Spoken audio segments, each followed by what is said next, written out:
주님 감사합니다.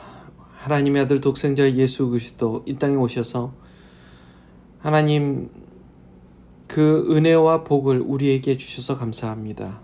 우리가 무엇이 관데 거룩하신 하나님, 의로우신 하나님이 이 죄 많은 인생 가운데 들어오셔서 우리와 동행하시고 우리가 함께 사는 것, 하나님 그게 얼마나 크신 은혜인지요.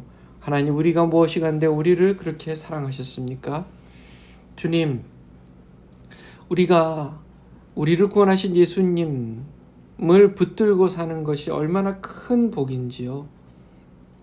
주님, 우리가 힘들고 어려울 때마다 예수님 바라보게 해주시고 예수님께 이 문제를 해결할 수 있는 능력이 있다는 사실을 우리가 믿고 예수 이름으로 승리하는 우리가 되게 해주시옵소서. 예수님의 이름으로 기도합니다. 아멘. 오늘 요한복음 5장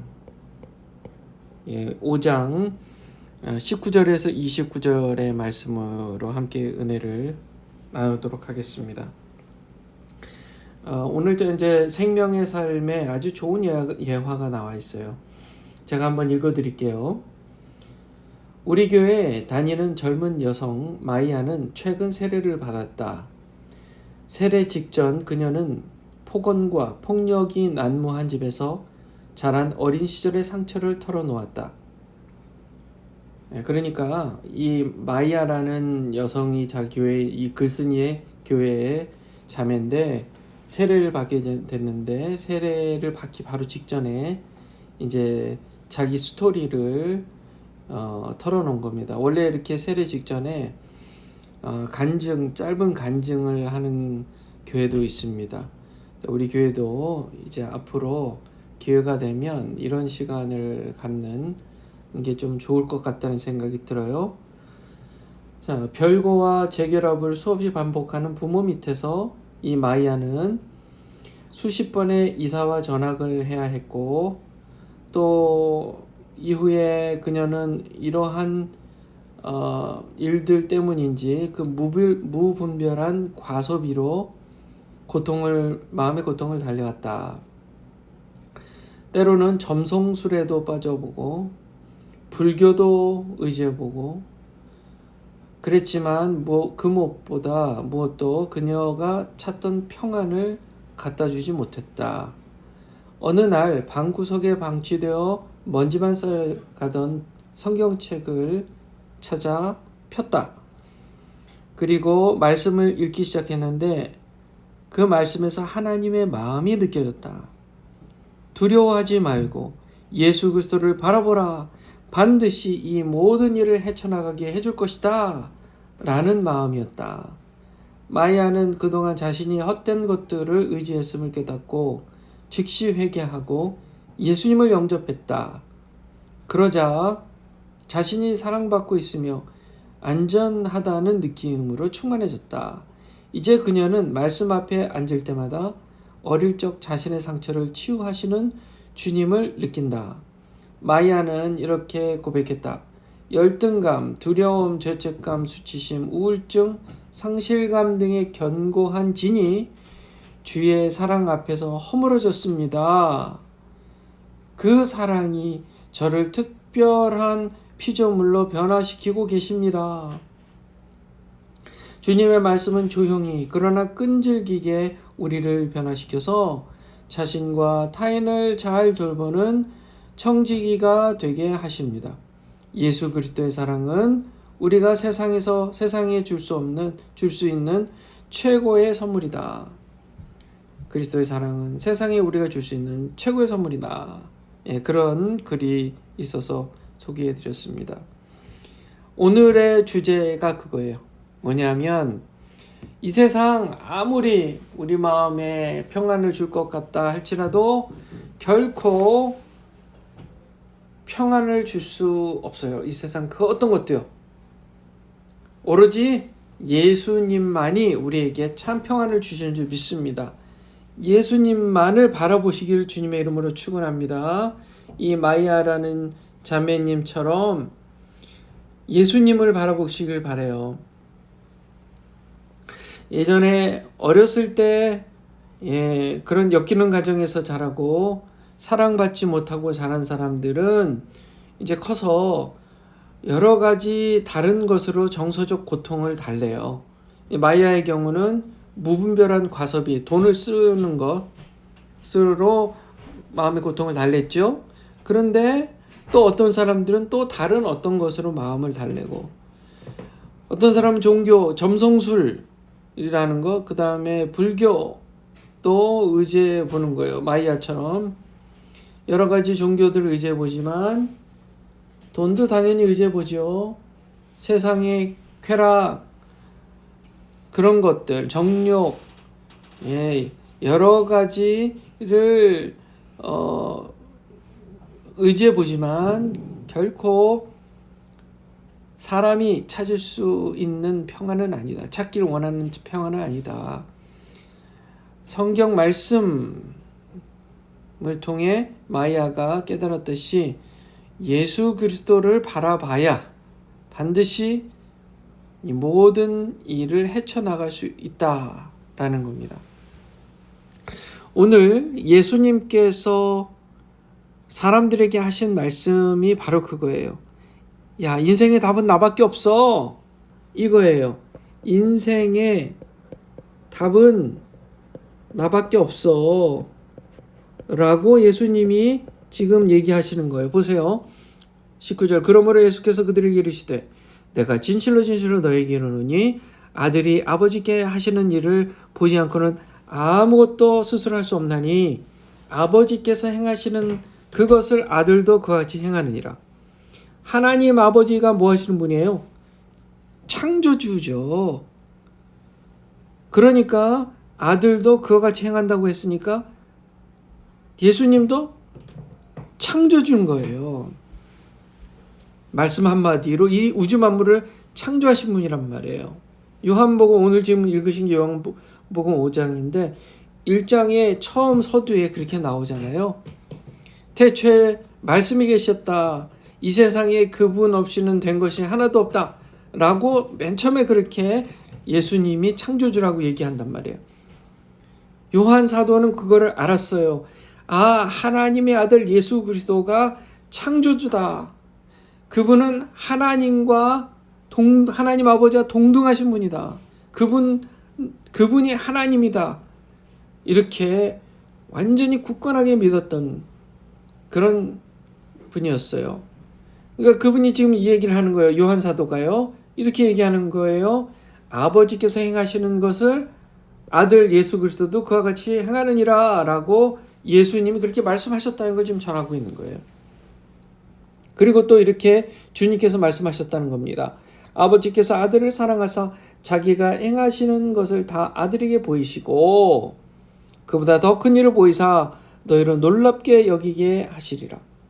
큰 일들, 사람들이 정말 놀라워하는 그런 큰 기적의 사건들, 이런 것을 일으키고 행하시는 분이다. 왜요? 하나님 아버지께서 그 아들 예수 그리스도를 사랑하시기 때문에 그렇게 하신다는 거예요. 21절. 아버지께서 죽은 자들을 일으켜 살리신 같이 아들도 자기가 원하는 자들을 살리느니라. 그분은 좀 아까 뭐였어요? 창조주였는데요. 이번에는 지금 뭐예요? 예수님은 구원자입니다. 구원자예요. 구원자. 누구를 구원해요? 그분이 구원하기를 원하는 사람들을 구원하는 분입니다. 구원하고 싶은 분을 구원하는 거예요. 왜냐하면 그분에게는 주권이 있기 때문에 그렇습니다. 예수님은 하나님, 또 그분은 주권자라는 거예요. 22절. 아버지께서 아무도 심판하지 아니하시고 심판을 다 아들에게 맡기셨다. 자, 구원자이시고 또 심판자라는 거예요. 심판자. 자, 이 심판은 우리 요한계시록에 보면 마지막 때, 백보자 심판 때를 얘기하는 것인데, 예수님께서 온 세상의 마지막 때에 하얀 보자, 백색의 보좌에 앉으셔서 어떻게 해요? 29절 말씀 봐요.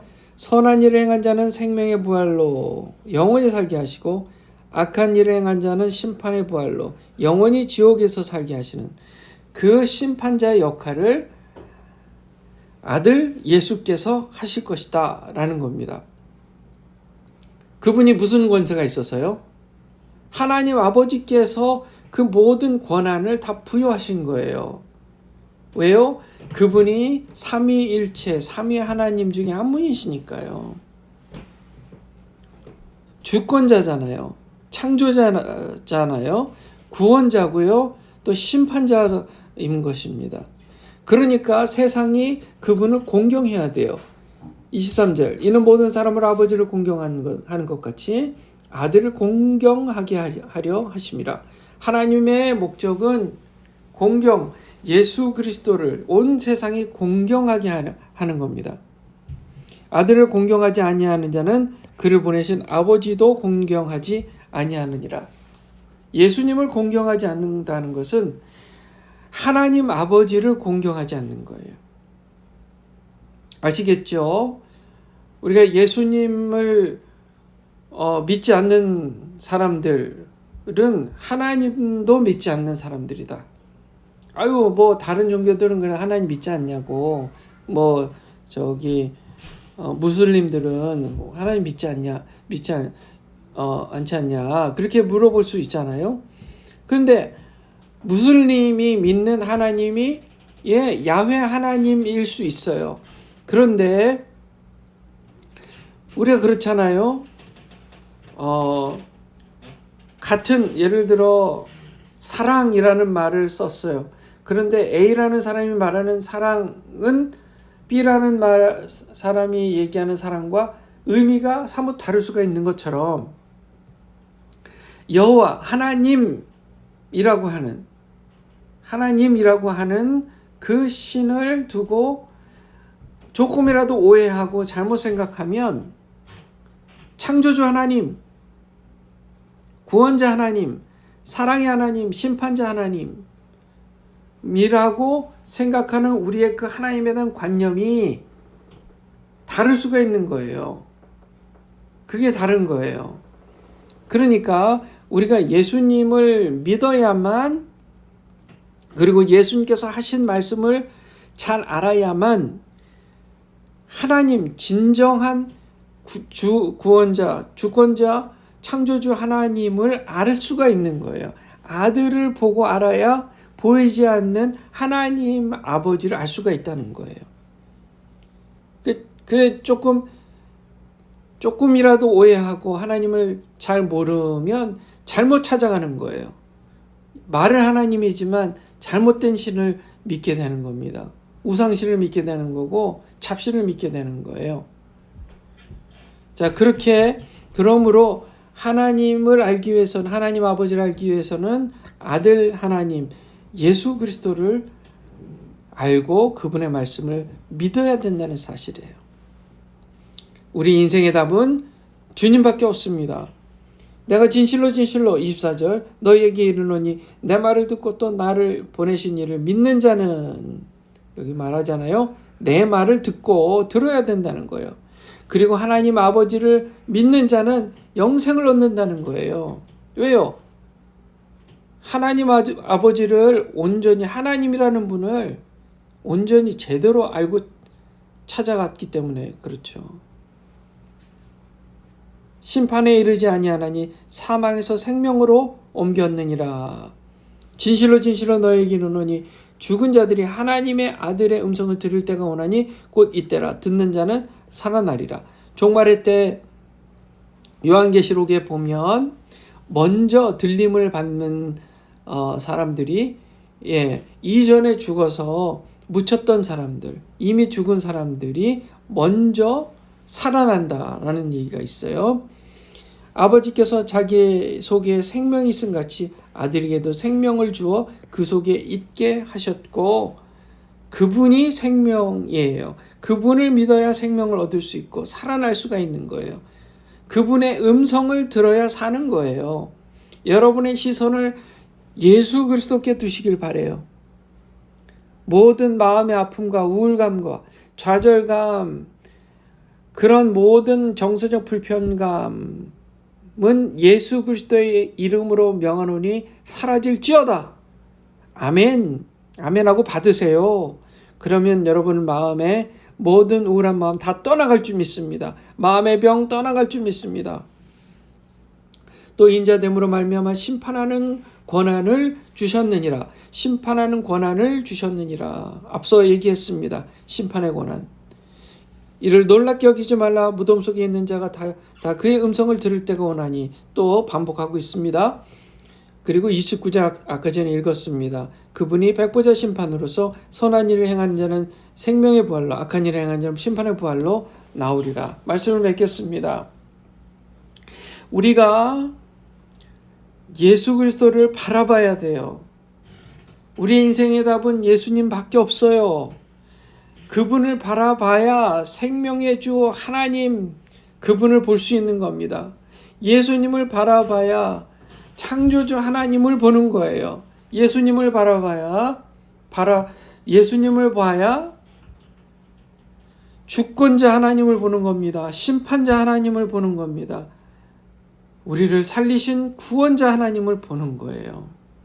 그래서 예수님의 말을 들으시고 성경을 읽어야 돼요. 설교를 들어야 돼요. 그리고 하나님 아버지를 믿으세요. 그래서 영생의 삶을 사시기를 주님의 이름으로 축원합니다. 그리고 인생의 모든 문제들이 예수 그리스도의 이름으로 다 해결될 줄 믿습니다. 믿으시고 인생의 답은 예수님밖에 없다는 사실을 믿으시고 그 답을 찾으시고 문제가 해결됨을 경험하시기를 주님의 이름으로 축원합니다. 기도하겠습니다. 거룩하신 하나님, 예수님이 우리 인생의 답이라는 사실, 예수님밖에 없다는 사실, 이 시간 또 말씀을 통해 우리가 확인하고 깨닫습니다. 주여, 주님 바라보는 인생, 주님의 말씀을 듣고 하나님 아버지를 믿는 인생, 영생을 얻은 인생 더욱 되게 해 주시옵소서. 예수님의 이름으로 기도합니다. 아멘. 이 말씀으로 또 깊이 묵상하시고 또 계속해서 우리 교인들 육신의 연약함 때문에 기도가 필요하신 분들 위해서 여러분 계속해서 기도 부탁드립니다. 기도하시겠습니다.